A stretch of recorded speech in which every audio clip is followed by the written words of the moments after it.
India during the day, across the country, the feedback is extremely positive. Everybody is excited about the huge potential.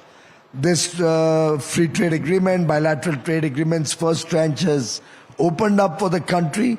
The amount of jobs and opportunities to invest and the amount of business potential that this will open up, the great future that exporters see selling into the United States, the fact that now India can look at getting ICT products of high quality for our data centers, for our AI mission, for the quantum computing mission.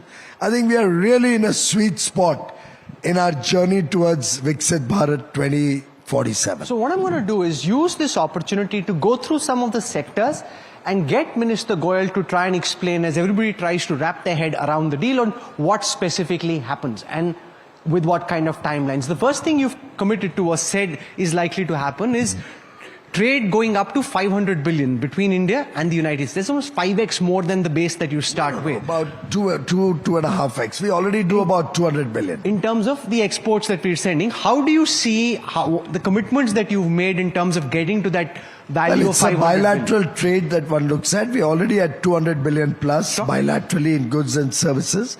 We are very confident it will take us about 5 or 6 years to go to 500 billion. And this trade agreement, which gives us a competitive advantage, a comparative advantage over all the other nations whom we compete against. So China has 35%, Vietnam has probably 20%. So all our basic countries with whom we compete have a higher rate. We also have a number of zeros, both in farm produce that we export and in industrial goods, which we will continue to export at zero. I think the potential of growing exports to the US is humongous. We need industry to come up to speed. We need them to really go for it, create capacities, enjoy the fruits of economies of scale, ensure we consistently make high quality products. Sky's the limit, as the US ambassador said, limitless potential in this relationship. Okay, Likewise, India stands to gain a lot from products that we can get from the US. After all, we do need to get products like artificial intelligence equipment or data center equipment or quantum computing machinery. Now, all of these very often face difficulties and controls in different geographies. With this unlocking of this relationship to the higher levels, and with the deep friendship between our leaders, this will ensure a free flow of products that are needed in India. This will help us get our aircrafts, engines, and spare parts faster, which we need. We already have orders worth, I think, 80 or 90 billion on Boeing, on GE, on the aerospace ecosystem. We need that to come quickly, and I've been telling my American friends that please ensure that we get the supplies that we need.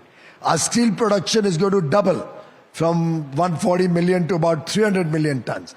We are going to need more coking coal. We don't have enough coking coal in the country, and we will be required to import. And rather than being on the clutches of one or two exporting nations, I would rather have diversified suppliers, more the merrier. It brings our buyers, our Indian buyers who are getting this material, more competition. I think in every respect, this is a trade deal that will actually help us unlock huge potential on both sides, and collectively the 9 free trade agreements that Honorable Prime Minister Shri Narendra Modi ji has spearheaded and finalized, that cover 38 countries, of which 37 are developed nations. Mauritius is the only one left. It's also got about 4 times our per capita or 5 times our per capita income. And most of the people there, in any case, people of Indian origin. And they don't have much that they compete against India with. So again, we complement each other. The rest of the economies are all complementary to India. So this is a win-win game. We only stand to benefit from going across the continents, across the globe, expanding our international engagements, because I think no country in the world in history has become a developed nation without looking outside their own country.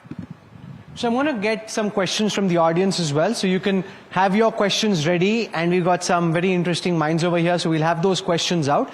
But I want to talk for a moment about imports as well from the United States, because we're liberalizing imports. And we've seen in particular concerns being raised by the opposition around agriculture, and concerns that somehow, at least that's the fear that is being propagated, that India gets swamped by agricultural produce. Now, I've seen some of the comments that you made in the